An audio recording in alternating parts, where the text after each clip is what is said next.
নমস্কার, আমি doctor Sourav bug. আশা করি আপনারা সবাই আমায় শুনতে পাচ্ছেন। আজকে এই অনুষ্ঠানটা আমরা একটা আড্ডা জমিয়েছি 12 PM স্টুডিওস এর সাথে। এবং আমার সাথে আছেন সেখানকার ডিরেক্টর, ওনার এবং কলাকুশলীরা। আমরা সবাই আড্ডার ছলে আজকে একটি বিশেষ ছবি নিয়ে কথা বলবো। ছবি মানে আমি কিন্তু চলচ্চিত্রের কথা বলছি। আপনারা যারা পরিচিত আপনারা যারা পরিচিত 12 PM স্টুডিওস এর সাথে, তারা আশা করি আমাদের এই রেকর্ডিং দেখছেন। যারা পরিচিত নন, যাদের কাছে আমরা প্রথমবার পৌঁছাচ্ছি, তাদেরকে অনেক অনেক আন্তরিক অভিনন্দন, শুভেচ্ছা এবং দর্শকদেরকে আগে আমি ওয়েলকাম করি। তারপরে আমি পরিচয় করিয়ে দিচ্ছি আমাদের আজকের আড্ডার প্রধান মুখ, ডিরেক্টর, রাইটার, বলতে গেলে প্রযোজক বোধহয় সম্ভবত, পরিচালক, লেখক এবং প্রযোজক। যদিও প্রয়োজনে আরো একজন সাহায্য করেছে, কিন্তু মূল প্রযোজক প্রমিত মুখার্জির সাথে। এছাড়া আমাদের সাথে আজকে আছেন এইখানে যে চরিত্ররা, যাদেরকে আপনারা দেখবেন: রতি, বনিশা, বান্টি, রোহন, সার্থক, উৎসব এবং ক্রিয়েটিভ ডিরেক্টর, মানে যিনি না হলে একটা ছবি সম্পূর্ণ হয় না, তিনি হচ্ছেন সুবর্ণা। আপনাদের সবাইকে আমি ওয়েলকাম জানাই এই প্রোগ্রামে। এবং যে চলচ্চিত্রটা নিয়ে আজকের আড্ডা, সেই চলচ্চিত্রটার নাম হচ্ছে মারণ বাতাস। এটা ট্রেলার অলরেডি এসে গেছে, আপনারা অনেকেই দেখেছেন। যারা দেখেননি তাদেরকে অনুরোধ করব একবার ট্রেলারটা দেখে নিতে। আমরা আলোচনা শুরু করার আগে একবার 12 PM স্টুডিওজ এর সম্বন্ধে কিছু জানবো প্রমিত বাবুর কাছ থেকে। প্রমিত বাবু যদি কিছু বলেন আপনার এই চ্যানেলটার ব্যাপারে। 5 কি 6 বলে 2019 সালে আমরা এটা শুরু করেছিলাম। একদম মানে বাড়ি থেকেই শুরু, আমি এবং আমার দিদি মেঘনা মুখার্জি। ও বর্তমানে বিভিন্ন অসুবিধার কারণে প্রোডাকশনে ডাইরেক্টলি ইনভলভ থাকতে পারে না, বাট মানে সুপারভাইজ করা, সবকিছু দেখে নিজের আইডিয়াস দেওয়া সবটাই ও করে থাকে যখনই সুযোগ পায়। তো খুবই মিস করে ওই পুরো যে আমাদের যুদ্ধটা চলে এত দিন ধরে, এত সময় ধরে। তো যাই হোক, ও আর আমি মিলেই চ্যানেলটা শুরু করেছিলাম। ছোট ছোট ছবি বানাতাম, তখন ফেস্টিভ্যালসে দিতাম 2 মিনিট 3 মিনিট করে, সেই থেকেই করে করে। এবং মারণ বাতাস আমাদের 10ম প্রযোজনা, এবং সেইটা হচ্ছে এখনো অবধি আমাদের প্রযোজিত সবচেয়ে বড় দৈর্ঘ্যের ছবি। যদিও 45 মিনিটের ছবিকে লেন্থের বিচারে শর্ট ফিল্মই বলা হয়, কিন্তু এই ছবিটাকে ঠিক চিরাচরিত শর্ট ফিল্মের ক্যাটাগরিতে ফেলা যায় না।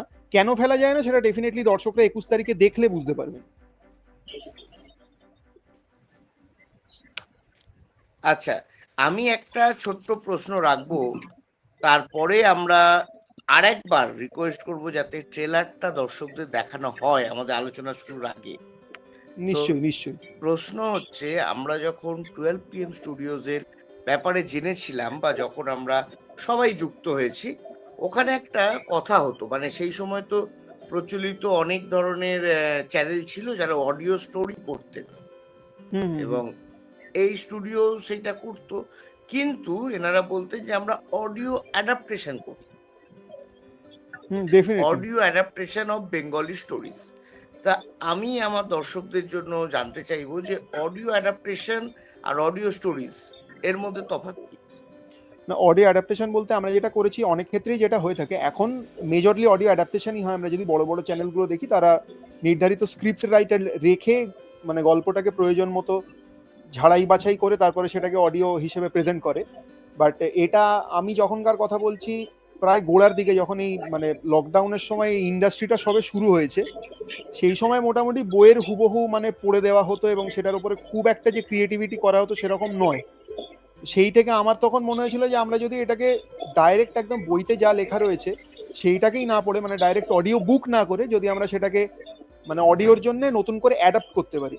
এবং সেই থেকে আমরা কিছু গল্পকে অ্যাডাপ্ট করেছিলাম, কিছু গল্পের শ্রুতিনাট্য রূপ দিয়েছিলাম, যেটা আজকের দিনে প্রায় বিলুপ্ত বললেই মানে চলে, কারণ শ্রুতি নাটক ওই 2-4টে মফস্বলের দিকে বা কলকাতায় খুব স্বল্প কিছু প্রতিযোগিতা ছাড়া আর আমাদের আকাশবাণী ছাড়া সেটার এক্সিস্টেন্স খুব একটা নেই এখন।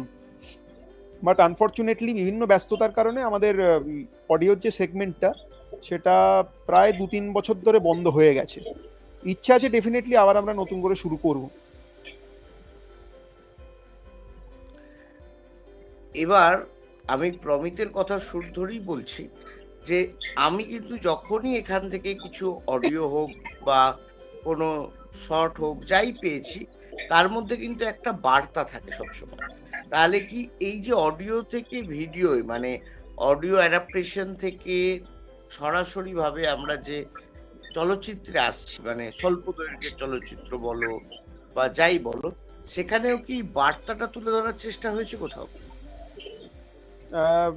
প্রথম বা এখন অবধি যে কটা ছবি আমরা বানিয়েছি তাতে ডাইরেক্টলি বার্তা অবশ্যই ছিল, কিন্তু এই প্রথম আমরা সেই মানে যে রীতিটা সেটাকে একটুখানি ব্রেক করেছি। এই ছবিটাতে অ্যাজ সাচ ডাইরেক্টলি কোনো বার্তা দেওয়া নেই। এই ছবিটা একটা কমপ্লিটলি মানে আমি এটাকে ডেসক্রাইব করবো এন্টারটেনমেন্ট বলে। 45 মিনিট ধরে দর্শক দেখবেন, দর্শক সর্বাগ্রে যেটা পাবেন সেটা হচ্ছে 45 মিনিটের একটা আউট অ্যান্ড আউট বিনোদন। এখানে কোনো মানে থ্রিলার, ড্রামা, রোম্যান্স, অ্যাকশন সব কিছুই রয়েছে, এবং যেটাকে আমরা মাসালা ফিল্ম বলে থাকি ইউজুয়ালি ফিচার ফিল্মের টার্মে, তো সেটাকেই স্বল্প দৈর্ঘ্যের মধ্যে একটা সেরে ফেলার প্রচেষ্টা করেছি আমরা এই অবধি। ডেফিনেটলি সেখানে একটা মেসেজ তো রয়েইছে, বাট সেটাই আমাদের মূল লক্ষ্য ছিল না যে সিনেমার মাধ্যমে মেসেজ দেওয়া। আমাদের কাছে গল্পটাকে ইন্টারেস্টিং ওয়েতে প্রেজেন্ট করাটাই মূল লক্ষ্য ছিল। তার মানে আমরা ধরে নিতে পারি যে এখানে একটা টান টান উত্তেজনা আমরা কিন্তু উপভোগ করতে পারবো। এখানে মূলত মেন চরিত্র হিসেবে কাকে আমরা দেখতে পাবো? এখানে মূল চরিত্র হিসেবে অবশ্যই বনিশা রয়েছে। বনি, ওর যে চরিত্র রতি, সেটার উপরই আমাদের পুরো যে ছবিটা সেটা দাঁড়িয়ে রয়েছে। আমি বনিশার কাছে আসবো সরাসরি, জেনে নেব এই যে রতি চরিত্রটা, এটা সম্বন্ধে যদি কিছু আমাদের জানানো যায়। তো আমার কাছে যখন প্রজেক্টটা নিয়ে প্রথম প্রমিত আসে, আমি স্ক্রিপ্ট পড়ে দেখিনি, তারপর প্রমিত আমাকে বোঝায়, দেন আমি পড়ি।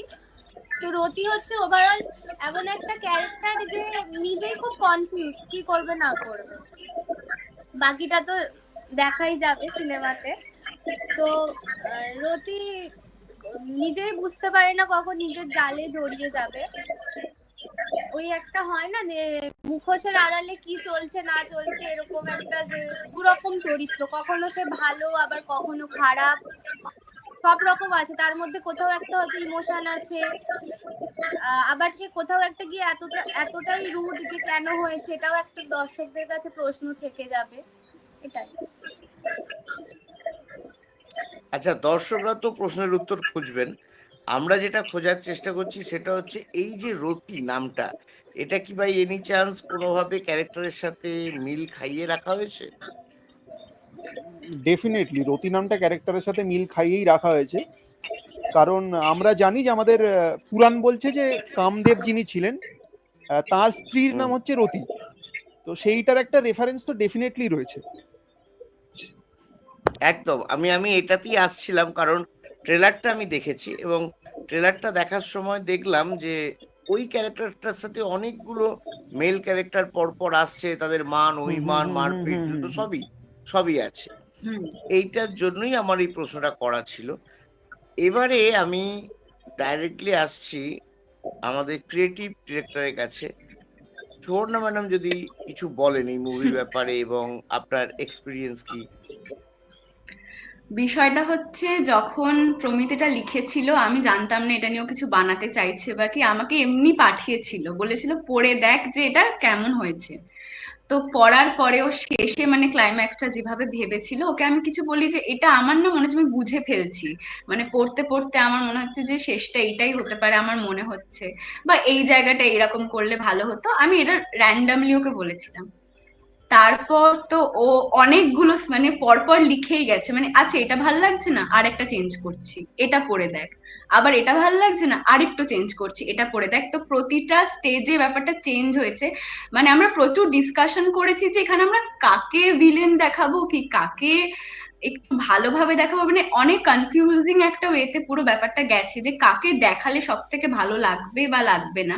আর আমরা পুরো ব্যাপারটাকে খুব একটা ওই খুব আর্টসি করতে চাইনি, ব্যাপারটার মধ্যে এন্টারটেনমেন্ট বা কমার্শিয়াল ভাবে ব্যাপারটাকে পোট্রেও করতে চেয়েছিলাম, সেই জন্য সেইভাবেই পুরোটা ভেবেছি। এবং বলা যেতে পারে যে মানে ক্লাইম্যাক্স শুটেরও 1-2 দিন আগে আবার ব্যাপারটা অনেকটা চেঞ্জও হয়েছে, মানে এইটা ভালো লাগছে না আবার চেঞ্জ করে দিই, আবার চেঞ্জ করে দিই, মানে অনেকবার বিষয়টাকে ভেঙে চুরে তারপর একটা জায়গায় আমরা দাঁড় করিয়েছি। এটাই আমার কাজ ছিল, যে খুঁত ধরা, এইটা ভাল লাগছে না ওইটা ভাল লাগছে, আমি এই কাজটাই করেছি সব থেকে বেশি, যে খুঁত ধরেছি কোনটা ভালো কোনটা খারাপ। না অ্যাকচুয়ালি যেটা না হয়েছে আমাদের অ্যাকচুয়ালি মানে কিন্তু হ্যাঁ ফার্স্ট টাইম শুটের থেকে বেশি রিশুট হয়েছে। মানে আমরা হ্যাঁ ইউজুয়ালি হ্যাঁ ডেফিনেটলি আমরা প্রচুর রিশুট করেছি এবং আমাদের প্রায় একটা গোটা সিকোয়েন্স আমরা একদিন গিয়ে শুট করি এবং তারপরে যখন এডিট টেবিলে বসি সেটা আমার মনে হয় আমি ডিসকাস করি, সুবর্ণের সাথে কথা হয়, আমার দিদির সাথে কথা হয়, তো আমরা সেই সিদ্ধান্তে পৌঁছই যে সিনটা স্ট্যান্ড আউট হয়নি, যে কারণে আমরা পুরো মানে তার যে ব্যাকড্রপ ছিল সেটাকে টোটালি চেঞ্জ করে আবার একটা দিন গিয়ে রিশুট করেছি। এরকম অনেকবার হয়েছে, মানে এটা আমি শুধু একটা সিনের কথা বলছি, প্রায় 5-6টা সিন আমরা 2-3 বার মানে 2বার করে তো রিশুট করেইছি। কখনো লোকেশন ভালো লাগেনি, কখনো মনে হয়েছে যে স্ক্রিপ্টে আরো কিছু চেঞ্জ করা উচিত, কখনো মনে হয়েছে ব্যাকড্রপটা চেঞ্জ করতে হবে। সো ডেফিনেটলি মানে শুটের থেকে বেশি রিশুট হয়েছে। না এটা অবশ্যই আমি একমত, এবং ক্রিয়েটিভ ডিরেক্টর মানেই তিনি সৃজনশীল, এটা তো হতেই হবে, কিছু করার নেই। এবং আমি দর্শকদের বলতে চাই যে আমরা হয়তো একটা 10 মিনিট 5 মিনিট বা 45 মিনিট যেরকমই একটা চলচ্চিত্র বা ছায়াছবি দেখি না কেন, তার পিছনে কিন্তু কাজের পরিসীমাটা বা সময়টা এত বেশি থাকে, অনেক সময় আপনারা কল্পনাও করতে পারবেন না যে একটা মানুষ কতখানি তার সময় দেয়। সেটা আমাদের প্রমিত বললো এক্ষুনি যে ওরা রিশুট করতে বাধ্য হয়েছে, একটা পুরো দিনের শুট ক্যান্সেল করে আবার সেটা নতুন করে শুট করার যে পদ্ধতিটা থাকে, এটা সত্যি মানে যারা না করেছে তারা ছাড়া কাউকে বোঝানো যাবে না। না এটা সত্যিই বোঝানো পসিবল নয়। মানে আমরা হ্যাঁ এখন যেটা দেখে থাকি যে এক এক দিনে গোটা 2 ঘন্টা 2.5 ঘন্টার ছবি 15 দিনে নেমে যায়, সেখানে এই ছবিটা আমরা হুম, প্রায় ওই 15-16 দিন ধরে শুট করেছি শুধুমাত্র এই ছবিটা, এবং অর্ধেক দিন শুট হয়েছে অর্ধেক দিন রিশুট হয়েছে, সেই করে প্রায় 15 দিন, 2.5 মাস ধরে, মানে 2.5 মাস পুরো টাইম স্প্যান গেছে আমাদের গোটা ছবিটা শুধু শুট করতে। এবং লাস্ট বোধহয় তার 1 সপ্তাহ আগেও আমরা মানে শেষ শুট হয়েছে 1 সপ্তাহ আগে। মানে তখনও আমরা তার মানে আমি ভাবছিলাম যে আশা আর কি করবো চেঞ্জ করলে ভালো লাগবে, আর কি চেঞ্জ করলে জিনিসটা আরেকটু অন্যরকম লাগবে, মানে ভেবেই গেছি যে ওকে আমি আরো 4টে বলছি এইটা কর, ও বলছে না না এটা ভাল লাগবে না, এটা করলে অতিরঞ্জিত হয়ে যাবে, আবার একটা নিয়ে আসছে আমি যে এটাও অতিরঞ্জিত হয়ে যাবে, মানে সব মিলিয়ে প্রচুর ভাবনা গেছে, এত পাল্টেছি আমরা ব্যাপারটাকে। যে তাহলে দর্শকরা যেটা পাবেন, যেহেতু এতবার পরিবর্তন হয়েছে, তাহলে দর্শকরা নিশ্চয়ই একদম একটা পারফেক্ট বা নিখুঁত একটা চলচ্চিত্র কিন্তু আশা রাখবে। ঠিক আছে, আমরা আমি চেষ্টা জিজ্ঞাসা করেছি করছি এটা। ডেফিনেটলি, চেষ্টা তো করেছি, বাট হ্যাঁ আমাদের যে অ্যাকচুয়ালি বলতে গেলে এই ছবিটায় তো সেই অর্থে কোনো বাজেট ছিল না, বাট হ্যাঁ যদি আমরা সব মিলিয়ে দেখি মোটামুটি এই বাজেটে বোধ হয় না আমার এই লেভেলের কিছু অ্যাচিভ করা পসিবল টেকনিক্যালি, বাট আমরা সেটা করার একটা দুঃসাহস দেখিয়ে ফেলেছি এবং আলটিমেটলি যে প্রোডাক্টটা বেরিয়েছে সেটায় আমি অন্তত স্যাটিসফাইড। এবং আমরা যে কজন এখন অবধি দেখেছি, এখনো আমাদের পোস্ট প্রোডাকশনের কাজ চলছে রিলিজের আগে, আর হুম, আমি অনেকটাই স্যাটিসফাইড এই কাজটা করতে পেরে। ফাইনালি যেটা দাঁড়িয়েছে আমার মনে হয়েছে যে ওই যে রিশুট গুলো করেছি তার ফলে প্রজেক্টটা অনেক অনেক বেশি এলিভেট হয়েছে। মানে ওটা না করলে বোধহয় বাহ। পরে তখন মনে হতো যে না জিনিসটা ঠিকঠাক লাগলো না, এবং তখন ওই সিদ্ধান্তগুলো নিয়েছিলাম বলে আজকে মানে এই সিনেমাটা এই জায়গায় এসে দাঁড়িয়েছে। আমরা চলে আসছি রোহনের কাছে। রোহনের এই চলচ্চিত্রে তোমার ক্যারেক্টার বান্টি, হুম। এই চরিত্রটা সম্বন্ধে যদি কিছু জানো। আহ, চরিত্রটা বলতে যখন প্রথম প্রমিত আর উৎসব দুজন মিলে আমাকে বলেছিল চরিত্রটার কথা, আমার চরিত্রটা খুব ইন্টারেস্টিং লেগেছে। মানে এই ধরনের চরিত্র কখনোই আমি এর আগে কোথাওই অভিনয় করিনি এই ধরনের চরিত্রে। তো চরিত্রটা আমার খুব ইন্টারেস্টিং লাগে, এবং এই চরিত্রটার মধ্যে একটা খুব মানবিক একটা আবেদন রয়েছে যে আহ, সমাজের ঠিক একটা বিপরীতমুখী একটা চরিত্র, যে চরিত্রটা নিজেকে ঠিক সমাজের সাথে খাপ খাওয়ায় না, কিন্তু সেই চরিত্রটার মধ্যে যে একটা মানবিক আবেদন রয়েছে, ভালোবাসা থাকে, দুঃখ থাকে, অভিমান থাকে, রাগ থাকে, সেই সমস্ত চরিত্রটা যতটা ভাবে মানে এই চরিত্রটা যতটা ভাবে ইমোশন গুলোকে এক্সিকিউট করেছে, আমার মনে হয় যে দর্শক সেটা দেখলে বুঝতে পারবে। এবং প্রত্যেকটা চরিত্র, এই গল্পের প্রত্যেকটা চরিত্র যেভাবে নিজেদেরকে মডিফাই করেছে এবং শুরু থেকে শেষ অব্দি যেভাবে এগিয়েছে প্রত্যেকটা চরিত্র, তার মানে পুঙ্খানুপুঙ্খ কারণ দর্শক এই চলচ্চিত্রটার মধ্যে পাবে।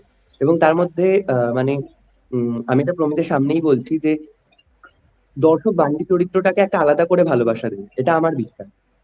একদম একদম, এটা আমিও একমত। কারণ মানে আমাদের এই গল্পে যে কটা চরিত্র রয়েছে তার মধ্যে সব থেকে যদি কোনো চরিত্রের মধ্যে ইমোশন দেওয়া থাকে সেটা হচ্ছে বান্টি। হ্যাঁ, হতে পারে ক্যারেক্টারটা হয়তো আমরা যে ধরনের চরিত্র একটা একটা নায়ক বা প্রতিনায়ক যাই বলি, সেইটা বলতেই যে ধরনের চরিত্র ভেসে ওঠে, এই চরিত্রটা একেবারেই সেরকম নয়, বরঞ্চ তার উল্টোই। এখন আমরা অ্যান্টি হিরোর কনসেপ্টও দেখেছি, বাট এটাকে সেই অর্থে অ্যান্টি হিরোও বলা যায় না। মানে সব সব দিক থেকে বলতে গেলে মানে বান্টি এই গোটা ছবিটার মানে আসল সোল।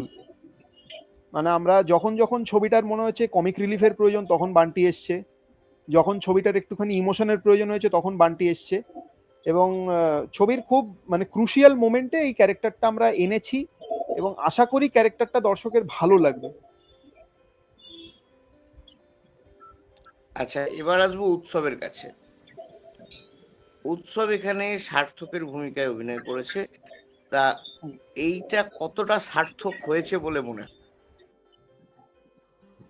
আহ, যখন মানে স্ক্রিপ্ট লেখাটা শুরু হয় তখন প্রমিতের সাথে আমিও ছিলাম আর কি। মানে যখন স্ক্রিপ্ট লেখা হচ্ছে, একটা গল্প তৈরি হচ্ছে, এটা নিয়ে কাজ করা যায় কিনা, তখন থেকে আমি আছি। তো প্রথমে আমার কাছে দুটো মেল ক্যারেক্টার আমার পার্সোনালি খুব পছন্দ হয়েছিল, সেটা হচ্ছে যে লিড রুদ্রাক্ষ আর সার্থক। এবার আমাকে প্রমিত বলে তুই সার্থকটা করবি। এবার তখন আমার সার্থক পড়ে এটা মনে হয়েছিল, সার্থক এমন একটা ছেলে যে লোকের জন্য খুব করে, মানে একটা বন্ধু হিসেবে পাশে থাকে। এবার রতির সাথে তার সম্পর্ক বা সে কিভাবে বিট্রে হচ্ছে বা সবটাই সেটা দর্শক দেখবে। বাট আমার কাছে সার্থক এভাবে হয়েছিল। এবার শেখার ক্ষেত্রে জিনিসটাকে অভিনয় করে ফুটিয়ে তোলা সবটাই প্রমিত করিয়ে নিয়েছে। মানে হট করে আমাকে বলেছে এখানে একটা সিন করতে হবে, তো সেই অনুযায়ী আমি নিজেকে করেছি একটা সিন। দর্শক যেটা ট্রেলারেও দেখতে পাবে, একটা বিশেষ সিন আছে। মানে গোটা ছবি যদি ভালো সিনের মধ্যে কম্পেয়ার করা হয়, তার মধ্যে ওই সিনটা সব থেকে ভালো, যেটার মধ্যে আমি নিজে অভিনয় করতে পেরে খুব স্যাটিসফাইড। তো আমার কাছে সার্থক এই বন্ধুটা, আমাদের সবার জীবনেই হয়তো একটা করে সার্থক আছে যে আমাদের পাশে থাকে, যাকে হয়তো আমরা খুব মানে ইম্পর্টেন্স দিই না আমাদের লাইফে, কিন্তু যদি কখনো কোনো বিপদে পড়ি, যে মানুষটা সবার আগে ছুটে আসবে সেটা হচ্ছে সার্থক। আর সেই চরিত্রটা আমি করেছি। তো এই আমার এক্সপিরিয়েন্স। এবং তাছাড়া গল্প, প্রোডাকশন এবং একটা সিনের মানে শুটের জায়গা খোঁজা, সবার সাথে প্রমিতের সাথে আমি ছিলাম। তো এবার দর্শকদের ওপরে হ্যাঁ, কেমন লাগবে তাদের ও- মারণ ও বাতাস এবং অ্যাকচুয়ালি কেমন লাগবে তাদের সার্থক। মানে বাট অ্যাক্টরের পাশাপাশি অবশ্যই যে প্রোডাকশন ম্যানেজ করা সেটা পুরোটাই উৎসব সামলেছে। আমার বিষয়টা হচ্ছে প্রোডাকশন, অভিনয় ছাড়া আমার আরেকটা কাজ ছিল এখানে প্রোডাকশন ম্যানেজমেন্টটা, সেটা বিষয়ে কথা বলছিলাম। মানে আমি এর আগে কোনোদিন প্রোডাকশন ম্যানেজার কাজ করিনি, এটা আমার প্রথম ফার্স্ট প্রোডাকশন ম্যানেজমেন্টের কাজ। সেক্ষেত্রে আমি কাজটা আরো অনেকভাবে শিখেছি, কিভাবে একজন অ্যাক্টরকে হ্যান্ডেল করতে হয়, একটা সিন কিভাবে অ্যারেঞ্জ করতে হয়। শুটের বেশিরভাগ দিনই আমি থাকতে পারিনি, তবে জিনিসটা অ্যারেঞ্জ করে দেওয়ার গোটাটা আমি করেছি, এবং সেটা প্রমিতের সাহায্যে, আমার কো অ্যাক্টরসদের সাহায্যে এই কাজটা আমি শিখেছি। এটা একটা আমার কাছে অ্যাচিভমেন্ট অ্যাবাউট মারণ বাতাস। এবার দর্শকদের দেখা এবং তাদের ভালো লাগার উপর ডিপেন্ড করছে মারণ বাতাস কেমন চলবে। আশা করছি ছবিটা খুব ভালো একটা জায়গায়, দর্শকের মনে একটা ভালো জায়গা নেবে। এবার পরের কথা। আচ্ছা, একটা কথা বললে না, শোনা যাচ্ছে নিশ্চয়ই আমার? নিশ্চয়ই। হ্যাঁ, শোনা হ্যাঁ, যাচ্ছে, শোনা বল বল। যাচ্ছে। সেটা হচ্ছে প্রমিতের সাথে আমার প্ল্যানিং 2 বছর ধরে যে কাজ করব, সেটা কোনো হ্যাঁ, না কোনো ডেফিনেটলি এটা আমি প্রথম অ্যানাউন্সমেন্ট হয়েছিল ওর সঙ্গে কাজ করা ঠিক হয়েছিল বোধহয় 2023-এর ডিসেম্বরে। হ্যাঁ তো আমরা তখন থেকে প্ল্যানিং করছি। হ্যাঁ আর আমার 2023-এ ওটা সাকসেসফুল হয়নি। 24 সালে এসছি, 24 সালে এসে একটা প্রজেক্ট মাঝ রাস্তায় থেমে গেছিল, প্রায় আমাদের অনেকটাই কথাবার্তা এগিয়ে গেছিল, কনফার্ম হয়ে এসেছিল, লেখালেখির কাজ চলছিল, কিন্তু সেটা মানে স্ক্রিপ্টটা দেখলাম যে জায়গায় চলে যাচ্ছে সেইটা করা এই মুহূর্তে পসিবল হবে না। সেই সময় একটা সাবস্টিটিউট স্ক্রিপ্টও লেখা হয়, আমরা কাজ করবো বলেই, ইনফ্যাক্ট রোহনেরও কাজ করার কথা ছিল, মানে যে তিনজন আমার এই ছবিতে করেছে মেন, বনিশা, রোহন এবং উৎসব, ওই তিনজনের সঙ্গে কাজ করার কথা ছিল। আমরা এর থেকে একটা খুব ছোট্ট স্ক্রিপ্ট, 10-15 মিনিটের একটা ছোট স্ক্রিপ্ট, খুব আর্টিস্টিক স্ক্রিপ্ট আমরা লিখেছিলাম, মানে আমি লিখেছিলাম, তো সেইটা নিয়ে কাজ করার প্ল্যানিং হয়েছিল, সব ঠিকঠাক হয়ে গেছিল, বাট আলটিমেটলি আরো একটা বাইরের থেকে কাজ চলে আসায় সেইটাও ফ্রুটফুল হয়নি। সেই কাজটা করা, সেই কাজটা করে সেই কাজটাও আলটিমেটলি রিলিজ করতে পারিনি আমরা বিভিন্ন কারণে। তো প্রায় 2-2.5 বছর পরে বোধহয় গিয়ে আমরা এই কাজটা ফাইনালি করে উঠতে পেরেছি, একটা কাজ কমপ্লিট হয়েছে ওদের সঙ্গে কাজটা করে, এটাই হচ্ছে ব্যাপার। তো প্রমিত এমন একজন যে মানে করিয়ে নিতে পারে, এরকমও হয়েছে যে শুট হয়েছে যেটা আমি গেছি কমপ্লিট হয়েছে, দিয়ে ওর ফুটে ভালো লাগেনি, বলছে বনি এটা একবার করতে হবে। হ্যাঁ, এটা প্রমিত মুখার্জির সঙ্গে আমার দ্বিতীয় কাজ। এর আগে ওর সাথে একটা কাজ করেছি। মনীষা যে কথাটা বলতে গিয়ে আটকে গেল যে প্রমিত কাজ করিয়ে নিতে পারে, সেটা আমার ক্ষেত্রে হয়েছে। আমার ওর সাথে যখন প্রথম কাজটা করেছি, আমি স্ক্রিপ্ট একবার পড়েছি, আমি আমার মতো করে ভেবে গেছি। আমি অন স্পট গিয়ে প্রমিত বলছি না এটা হচ্ছে না, ও আমাকে অন স্পট ওইখানে কাজ করিয়ে দিয়ে অভিনয় করিয়েছে এবং সেটা দর্শকের কাছে ভালো লেগেছে। এবং অমৃতের এই ক্ষমতাটা সত্যিই আছে যে তাকে দিয়ে কাজ করিয়ে নেওয়া এবং সেটাকে ভালো লাগা, এবং একটা শুধু কাজ করার একটা অভিনয় নয়, সেটা ড্রেস কেমন হবে, সে হাঁটা চলা কেমন করবে, সেটা পুরোটা ওর মাথায় যেটা থাকে সেটা ও খুব সুন্দরভাবে মানে অ্যাক্টারের মধ্যে দিতে পারে। এই ক্ষমতাটা, সেই জন্য হয়তো ওর কাজগুলো এতটা ভালো হয়। মানে ওর আগের কাজ যেহেতু আমি ওর সঙ্গে করেছি, সেই জন্য আমার সার্থকের ক্ষেত্রে এই কাজটা সুবিধা হয়েছিল যে আমি কিছু প্রিপারেশন নিয়ে যাইনি, শুধু স্ক্রিপ্টটা মুখস্থ করে গেছি, তারপর গোটাটা ও করেছে। এইটাই বোধহয় বনিশা বলতে চেয়েছিল, কথাগুলো ওর কেটে গেল। যাই হোক, এইটাই হচ্ছে বিষয়, মানে প্রমিত হ্যাঁ, মুখার্জির সেটাই সাথে আমি কাজ করতে। আসছিলাম একদম। হ্যাঁ, কারণ পরিচালকের কাজটাই হচ্ছে অন্যকে দিয়ে কাজটা করিয়ে নেওয়া, এবং এখানে আশা করি প্রমিতকেও আমরা দেখতে পাবো এই কাজের মধ্যে। দেখতে তো পাওয়া যাবে। পাওয়া হ্যাঁ, যাবে। সেটা ক্রমশ হ্যাঁ, প্রকাশ্য, সেটা অবশ্যই দেখতে ক্রমশ পাওয়া যাবে, প্রকাশ্য। সেটা ক্রমশ অবশ্যই। প্রকাশ্য। হ্যাঁ, তো হ্যাঁ। মোটামুটি এখানে আমরা শুরুতেই তাকে এখনো দেখা অব্দি, যাবে। হ্যাঁ, এখনো আমরা কিন্তু জানি না যে প্রমিতকে কিভাবে দেখবো, সে হিরো না ভিলেন না কি আছে। এখানে ওটা প্রত্যেকটা সাসপেন্স চরিত্র থাক। একটা করে, হ্যাঁ, সাসপেন্স থাক।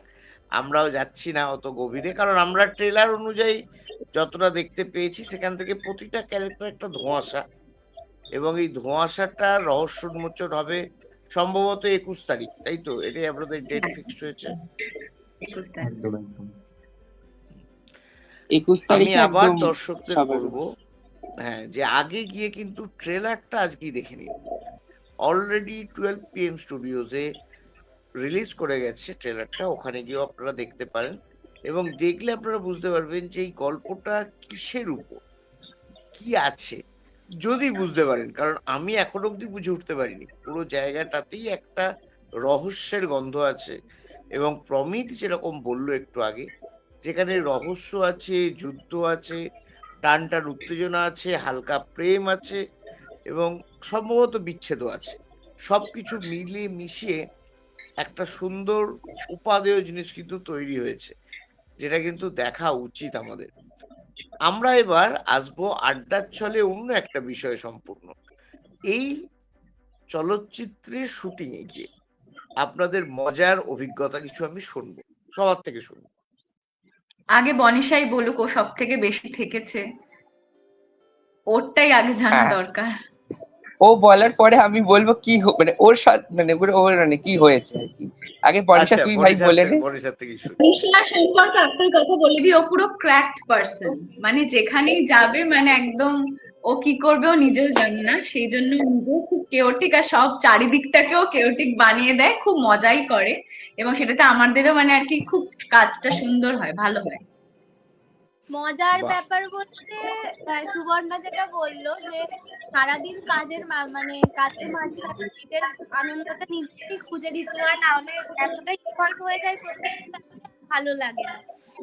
তো আর এখানে তো এরা সবাই চেনা মানুষজন, বকাও খেয়েছি তার জন্য, খাইনি যে এরকমটা না, সুবর্ণার থেকে প্রমিতের থেকে ওটা বের করে নিয়েছে কাজ। মজার বলতে একটা হয়েছে, আমাদের একটা সিন আছে, এখানে বলা যাবে না, ওটা করতে গিয়ে সাথে কাজ করতে হয় যে প্রমিত পড়ে যায়, কি করে পড়ে যায় জানি না, কিন্তু পড়ে যায়। তো এটা তো ওরকম ঘটনা ঘটেছে, তো করতে গেল জামা ছিঁড়ে গেল, জামাটা পুরো ওরা যায়।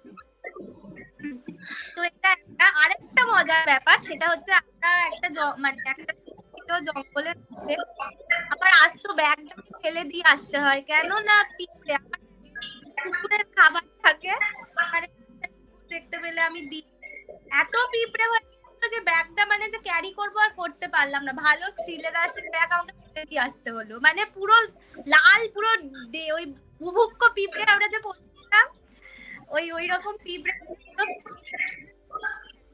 ব্যাগ মানে ফেলে দিয়ে অন দা স্পট ডাস্টবিন হাতে করে গেলাম।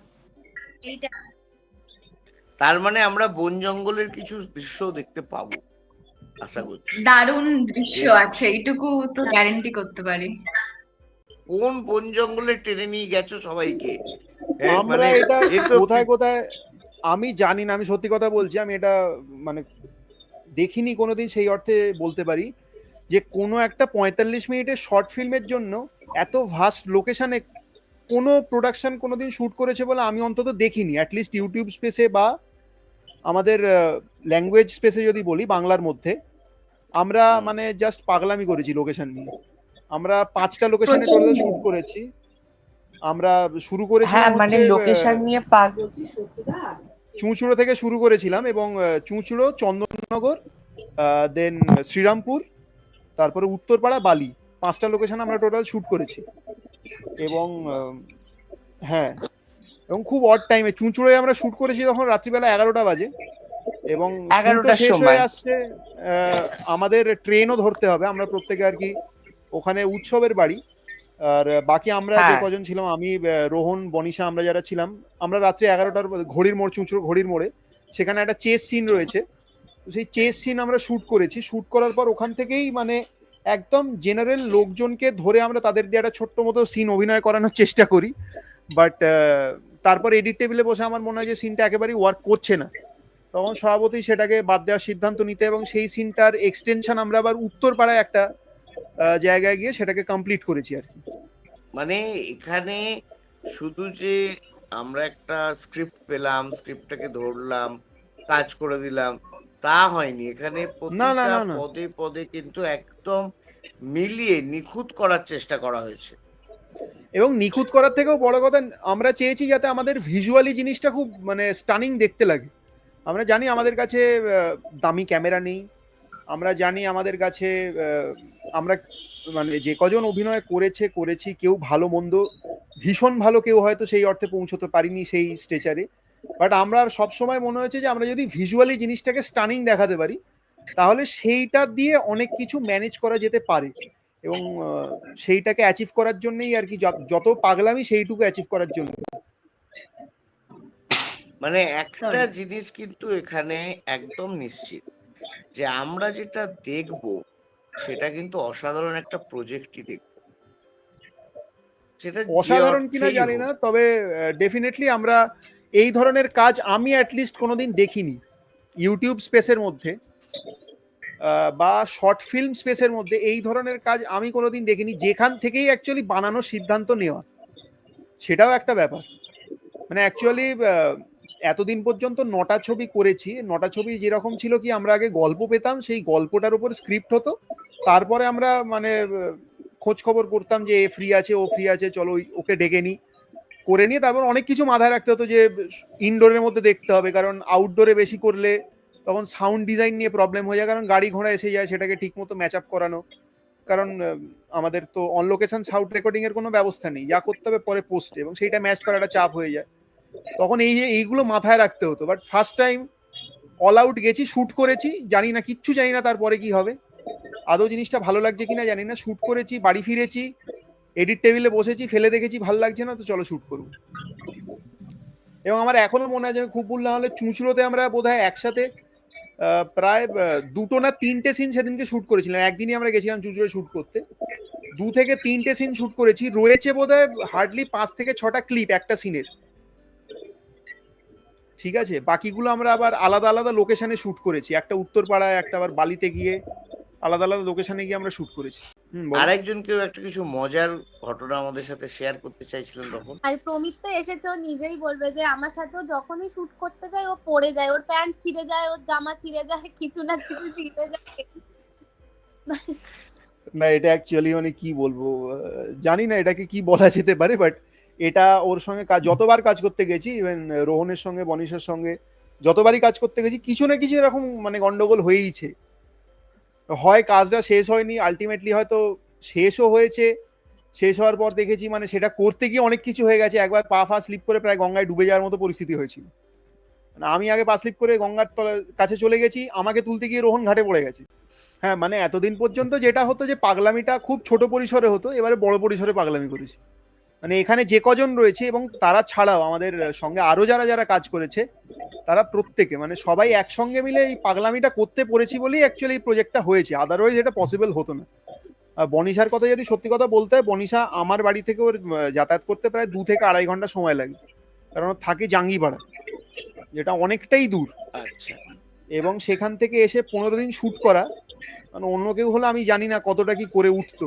বিশেষ করে রিশুট, শুটের কথা আমি ছেড়ে দিলাম, রিশুট একটা সিন আমরা তুলে ফেলেছি, তোলার পর আমার মনে হচ্ছে না এখানে করবো না, অন্য জায়গায় গিয়ে শুট করবো, একই সিন আবার নতুন করে। মানে এটা কে কতটা করে উঠতো আমি জানি না, অত দূর থেকে এসে। না এটা একটা ব্যাপার তো বটেই, কারণ প্রত্যেক দিন ছুটে আসা বা এতগুলো দিন এসে সময় দিয়ে করা, এটা কিন্তু সত্যিই একটা হেকটিকের কাজ। এবং ভীষণ ভীষণ। তার জন্য অবশ্যই একটা মানে অ্যাপ্লজ, যে হ্যাঁ এই কাজটা সবাই মিলে করেছেন এবং সবাই সঙ্গে দিয়ে। আমি প্রমিতকে একটা ডেফিনেটলি। অন্য প্রশ্ন করব, বলো সেটা হচ্ছে একটু আগে তুমি নিজেই বললে যে আমাদের বাজেটের একটা ম্যাটার থাকে, সবকিছু থাকে। ভবিষ্যতে কি কারোর সাথে কোলাবোরেশনে যাওয়ার বা কোনো আমরা আমরা ধরো সবসময় মিডিয়া পার্টনার? আমরা নিশ্চয়ই নিশ্চয়ই নিশ্চয়ই আমরা অলওয়েজ ওপেন। আমরা চাইছি যাতে আমাদের সঙ্গে মানে আমরা কোলাবোরেট করতে পারি, কারণ কোলাবোরেট করলে সবসময় যে জিনিসটা আমরা করে থাকি তো সেটা আরো বেটার ওয়েতে প্রেজেন্ট করা যেতে পারে। প্রমিত আমাদের জানিয়েছে 2019 থেকে একটা যুদ্ধ চলছিল, সেই যুদ্ধটার একটা মানে আনন্দদায়ক পরিসমাপ্তি কিনা এখনো বলতে পারছি না, কিন্তু মোটামুটি একটা পরিসমাপ্তি হয়েছে। এবং অল টোটাল তোমরা যদি আমাকে জানাও যে তোমাদের কাজ করে কেমন লেগেছে এই প্রজেক্টে। স্ক্রিপ্টটা পড়ে আমার খুব ভাল লেগেছে, মানে এত সুন্দরভাবেও পুরো, প্রথমত আমরা এখন অনেক কিছু নিয়ে কথা বলি, সমাজের ইকুয়ালিটি নিয়ে কথা বলি, কিন্তু এই ইকুয়ালিটি ব্যাপারটা একটুখানি অনেক সময় গড়বড়ে হয়ে যায়, কারণ মানুষ নিজেদের স্বার্থটাকে আলটিমেটলি আগে রাখে বেশি। তো এই নিজেদের স্বার্থ সিদ্ধির জন্য কে কতদূর যেতে পারে, এবং ফেমিনিজম আর সিউডো ফেমিনিজমের মধ্যে যে একটা বড়সড় গ্যাপ আছে সেটাকে বোঝা। তো প্রথমত এখন ম্যাক্সিমাম কন্টেন্ট একটু অনেক সময় কি হয় যে ফেমিনিজমটা দেখাতে গিয়ে ভুল দিকটাকে দেখানো হয় না, যেটাও মানে মানে কি বলবো, অনেকে ফেমিনিজমটাকে ভুল অর্থে ব্যবহার করে অনেক কিছু কার্যসিদ্ধিরও চেষ্টা করে, সেটা সোসাইটিতে অনেক বাজেভাবে ইম্প্যাক্ট ফেলে। তো কোথাও গিয়ে সেইটাকে আমরা মাথায় রেখেছিলাম, মানে যদি এরম কিছু নিয়ে কাজ করা যেতে পারে। এটা নিয়ে আমাদের এমনি অনেক কথা হতো স্ক্রিপ্ট রাইটিং এর আগেও, যে এই ব্যাপারটা আমাদের খুব খারাপ লাগতো যে কেন মানে মানে ভুল দিকটা কেন সবসময় রিপ্রেজেন্ট হবে। তো কোথাও গিয়ে যেন এইটা করার সময় আমার মানে মনে হয় যখন স্ক্রিপ্টটা প্রমিত লিখেছে ও এইটা সবার আগে ভেবেছে যে কি করা উচিত। আর আমারও ইনস্ট্যান্টলি টপিকটা যাইও লিখেছে সেটা আমি মানে বলছি না, কিন্তু সেটা খুব ভালো লাগবে দর্শকের যদি তারা সত্যিকারের বিষয়টা ঠিকঠাক ভাবে বোঝেন যে কেন আমরা এইটা করলাম আর কি, তাহলে আমার মনে হয় খুব ভালো লাগবে। আচ্ছা, আমাদের মধ্যে উপস্থিত আছেন স্বাক্ষরবাবু। স্বাক্ষরবাবু বোধহয় এই চলচ্চিত্রের মেন সিনেমাটোগ্রাফার, যদি আমি ভুল না করি। একদম। আচ্ছা, তো সাকরবাবু আপনি কিভাবে দেখছেন এই চলচ্চিত্রটা, আগামী দিনে কিভাবে দেখছেন? মানে আমি অনেকটা মানে আমি প্রথমে অনেক মানে অ্যাম্বিশাস ছিলাম যে এরকম একটা কাজ করব। আমার কাছাকাছি উৎসব বললে উৎসব ছিল, উৎসব অনেক এরম মানে অ্যাক্টিং এর কাজ করে, বিভিন্ন নাটকের কাজ করে। তো আমি বলেছিলাম ওকে যে আমাকে একটা এরকম যদি কোনো ভালো সুযোগ হয়, তোরা যদি করিস বন্ধু বান্ধব মিলে একটা ভালো কিছু, তাহলে যদি আমি মানে আমার যতটা সম্ভব মানে আমি যতটা পারছি ততটা দিয়ে যেন আমি মানে ওদের প্রচেষ্টাকে আর একটু ভালো করতে পারি। তখন উৎসব আমাকে প্রমিতের সঙ্গে দেখা করায়। আর প্রমিতই প্রথম আমাকে মানে প্রথম এই একদিন একটা মিটিং এ, গুগল মিটে এই স্ক্রিপ্টের সম্বন্ধে বলে। তো আমি ভাবলাম যে হ্যাঁ এটাকে লেখা তো ভালো। এবার মানে আমার কাছে মানে যতটা জিনিস আছে মানে যা ক্যামেরা আছে বা প্রমিতের কাছে যা ইকুইপমেন্ট আছে ওই দিয়ে যেন সিনেমাটাকে কমের মধ্যেই মানে সুন্দর করে মানে ফুটিয়ে তোলা যায়, বিভিন্ন ভাবে দৌড়ে, বিভিন্ন ভাবে শর্ট ডিসকাস করে, বিভিন্ন ভাবে শর্ট ডিভিশন করে। এটাই অনেক চেষ্টা করতাম, প্রমিতকে বোঝা গেছে বলতাম যে মানে দেখো এই যতটা যতটা ভালোর উপরে উঠেও কাজ করা যায় সেই চেষ্টাটা সবাই মিলে করা একদম হয়েছে। আমি আমি রিকোয়েস্ট করব, যেটা প্রমিতকে একটু আগে বলছিলাম, যে একবার ওই যে আমাদের ট্রেলারটা আছে তার লিংক এখানে দিয়ে দেওয়ার, মানে এই ভিডিওটা হ্যাঁ যেখানে নিশ্চয়ই, শেয়ার আমরা হবে। ভিডিওটার সঙ্গে হ্যাঁ, ডেফিনেটলি লিংক তো দিয়ে দেবো, অবশ্যই অবশ্যই আর দিয়ে দেবো। যারা অবভিয়াসলি আমাদের সাবস্ক্রাইবার আছেন, যারা আমাদের ভালোবাসা দিচ্ছেন, যারা 12 PM স্টুডিওস এর সাথে প্রথম থেকে যুক্ত, তারা তো অলরেডি ট্রেলার দেখে নিয়েছেন, বা ওখানেই আপনারা ট্রেলারটা পেয়ে যাবেন সেই ইউটিউব চ্যানেলে। এবার আমরা শেষ করার আগে একটা জিনিস বলবো, সেটা হচ্ছে আমি দর্শকদের জন্যই বলবো, যে যেহেতু আমি এখানে হোস্ট, আমি কিছুটা হলেও টুকটাক কিছু ক্লিপস মুভি দেখেছি, আপনাদের চেয়ে একটু বেশি দেখেছি, আর ট্রেলার দেখবেন। আমার সেখানে বেশ ইন্টারেস্টিং লেগেছে, এবং কিছু জায়গায় মারাত্মক রকমের টুইস্ট সিচুয়েশন আছে। আপনারা কিন্তু এই ছবিটা মিস করবেন না। ছায়াছবিটা দেখার পরে আপনারা একটা অনেস্ট ফিডব্যাক আমাদের দরকার। যে পরিচালক আপনাদের জন্য এত জায়গায় ছুটেছে, আশা করি 45 মিনিট তার জন্য আপনারা বের করতেই পারেন, বা হয়তো সেটা আরেকটু বেশি বা একটু কম হবে সময়টা। এবং যেটা আমরা আগেই শুনেছি প্রমিতের থেকে, আরেকবার রিপিট আমি করছি, যদিও এটা শর্ট ফিল্ম, তাও স্বল্প দৈর্ঘ্যের চলচ্চিত্র হয়েও এটা কিন্তু হয়তো সেই অর্থে স্বল্প দৈর্ঘ্যের নয়। এর মধ্যে যে মিনিং আছে সেটা অনেকটাই। যেখানে চরিত্ররা কাজ করেছে, তাদের কাজের যে নমুনা আপনারা এতক্ষণ শুনলেন, যে কত পরিশ্রমের মধ্যে তারা কাজটা করেছেন, তারা চেষ্টা করেছেন একটা নিখুঁত এন্টারটেনমেন্ট আপনাদের সামনে তুলে ধরার, পুরোপুরি বিনোদন। এবং আশা করছি আপনাদের সেটা ভালো লাগবে। আপনারা একটু সময় দিন এবং বসে জাঁকিয়ে বসে আপনারা দেখুন, আপনাদের ভালো লাগবে। এবার বিনোদনের কথা যখন আমি উঠলোই হ্যাঁ, তখন এই বিষয়ে একটা কথা না বললেই নয়, যেটা হচ্ছে রোহনের যে চরিত্রটা বান্টি, অ্যাকচুয়ালি আমাদের সিনেমার কমিক রিলিফও কিন্তু ওই ক্যারেক্টারটি, যদি সেই হিসেবে কমিক রিলিফ বলা হয়। এবং সেখানে রোহনের কথা আলাদা করে বলতে হয়, কারণ রোহন কিন্তু চরিত্রটায় অনেক কিছু আমি ইনপুট করেছে। বলতাম আমরা অনেক কিছু ভেবেছি ডেফিনেটলি, সেটা খাতায় কলমে ভাবা এবং যেটা ক্যামেরায় ক্যাপচার করছি একটা পারফরমেন্স, সেইটা তো অনেকটাই ডিফারেন্ট হয়। এবং সেখানে রোহনের কথা না বললেই নয়, এবং নিজের থেকে চরিত্রটায় অনেক বেশি ইনপুট দিয়েছে, যার ফলে কিন্তু চরিত্রটা একটা আলাদা মাত্রা পেয়েছে। এবং যে কারণে আমি হলফ করে বলতে পারি দর্শকদের কিন্তু চরিত্রটা ভালো লাগবে। বাকি চরিত্রগুলো তো অবশ্যই রয়েছে, কিন্তু ওই চরিত্রটা সর্বোপরি, ছবি যখন শেষ হয়ে গিয়েছে, এখন ফাইনাল কাট রেডি হয়ে গেছে, এক সপ্তাহ পরেই রিলিজ, তখন আমি একথা বলতেই পারি যে গোটা ছবির মধ্যে আমার যদি সবচেয়ে পছন্দ হয়ে থাকে তাহলে অবশ্যই বান্টির ক্যারেক্টারটা। খাতায় কলমে যখন লেখা ছিল সেটা তখনও, এবং যখন ফাইনালি জিনিসটা তৈরি করতে পেরেছি সবাই মিলে, এবং তারপরে যে চরিত্রটা ফ্লেশ আউট হয়েছে, সেই অবধি অবশ্যই সেটা এখন অবধি পছন্দের চরিত্রই হয়ে থাকবে। আর এবং আমি বান্টির একটা ক্যারেক্টারটা লাস্ট, রোহন আচ্ছা ছাড়া কেউ অত ভালো করতে পারতো না। ভালো হ্যাঁ, অ্যাকচুয়ালি অভিনয় এখানে করেছে আরো আরো ক্যারেক্টারে। একটা ব্যাপার আছে, যেটা হচ্ছে রোহন এবং বনিশার মধ্যে যে ওদের অফ স্ক্রিন যে কেমিস্ট্রি, সেটা অনেক ভালো বলে দুজনের মধ্যে যে কটা সিন রয়েছে আপনারা দেখলে বুঝতে পারবেন সেটা কিভাবে ওয়ার্ক করেছে। এবং যেহেতু আমি এখন অব্দি প্রায় 9টা ছবি করে ফেলেছি, অফ স্ক্রিনে যদি কেমিস্ট্রি দুজনের মধ্যে ভালো না থাকে, সেটা অনেক সময় অনলাইন এই অন স্ক্রিন প্রভাব সেটা পড়ে। হুম।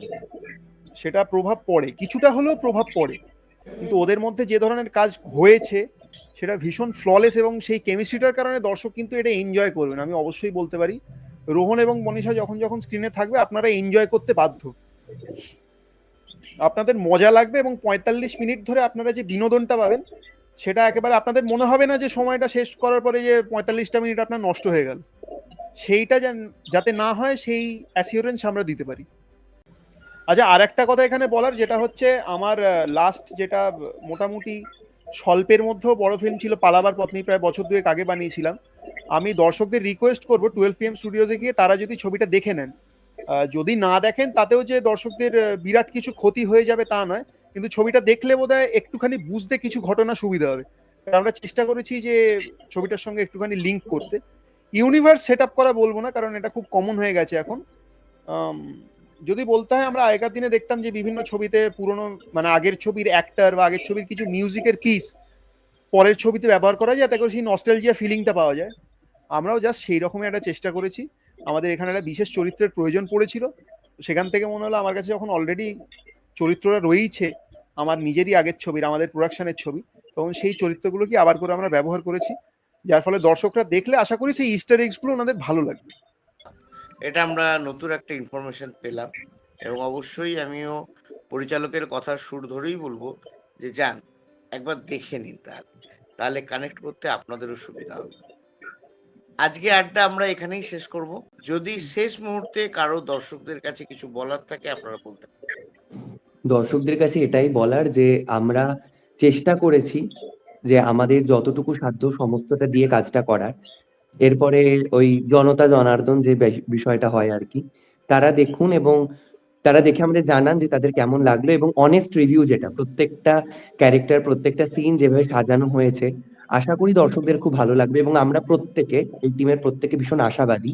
এবং প্রমিত যেটা বললো, আমাদের টিমের অফ স্ক্রিন বন্ডিং যে কতটা স্ট্রং সেটা অন স্ক্রিন দর্শকরা দেখলে বুঝতে পারবে। তো আশা করব সবার ভালো লাগবে এবং সকলে নিজেদের মতামতটা আমাদের জানাবেন। একদম আমাদেরও তাই বক্তব্য। আপনারা 21 তারিখে আমি তো মহালয়া তো অবশ্যই obvious, দেখবেন, ভোরবেলা 4টের সময় উঠে মহালয়া শুনুন, তারপরে বিভিন্ন টিভির পর্দায়, এখন ইউটিউবের পর্দাতেও মহালয়া আসে, সেগুলো দেখুন। কিন্তু দুপুর 12টার সময় 12 PM স্টুডিওস তার স্ট্রিক্ট মেনটেন করে রোববার দিন দুপুর 12টায় মারণ বাতাস নিয়ে আসছে আপনাদের কাছে। তাহলে আমরা তো অবভিয়াসলি দেখবো মহালয়ার দিন 21 তারিখ ঠিক দুপুর 12টায় 12 PM স্টুডিওজে চোখ রাখবেন সবাই। এবং আমি তো দেবই সুনিশ্চিত ফিডব্যাক, আপনাদেরও ফিডব্যাক চাই কিন্তু। এই বলে আজকের প্রোগ্রাম আমরা এখানেই শেষ করছি। দেখা হবে আবার অন্য কোনো ছবির জন্য এই 12 PM স্টুডিওসের আড্ডায়।